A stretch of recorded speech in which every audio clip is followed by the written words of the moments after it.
তাহলে ফলেরও পরিচয় দেয়। এই যে তোমার মনে অনিশ্চয়তা, পুজো করে কি ফল পাওয়া যায়?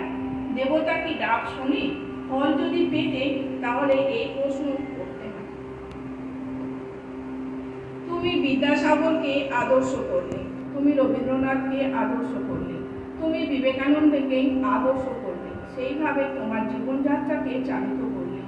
এদের অনুসরণ করে তুমি সমাজ সংস্কারক হলে, তুমি লেখক হলে, তুমি আধ্যাত্মিক জাগরণ আনলে, তাহলে তার সার্থকতা আছে। কিন্তু দেশে এত মঠ মন্দির ছেয়ে গেছে, এত সাধুগুরু, এত আশ্রম, সমাজের কোনো উন্নতি দেখতে পাও? প্রশ্নকারী: উন্নতি তো দূরস্থ, দিন দিন অবনতিই হচ্ছে।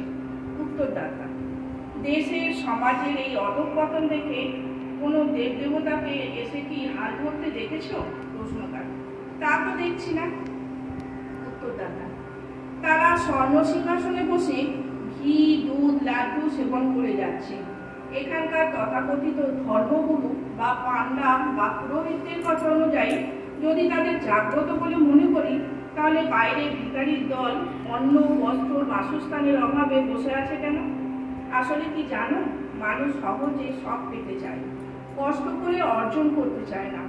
মানুষের স্বভাবটাই হয়ে গেছে ভিখারির মতো, হাত পেতে নেবে, যার জন্য তারা অন্যায় হতে দেখেও স্বার্থ সিদ্ধির জন্য অন্যায়কারীর থেকে হাত পেতে নিতেও রাজি আছে।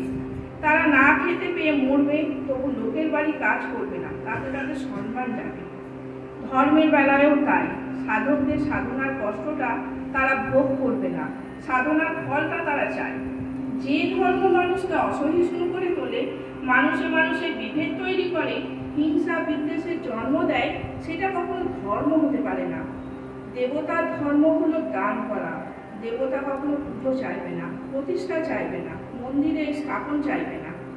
বেদে দেবতা বলে গণ্য হয়েছে আলো, জল, বাতাস, মাটি ও আকাশ, যাদের দ্বারা এই সৃষ্টিকে ধারণ করা আছে।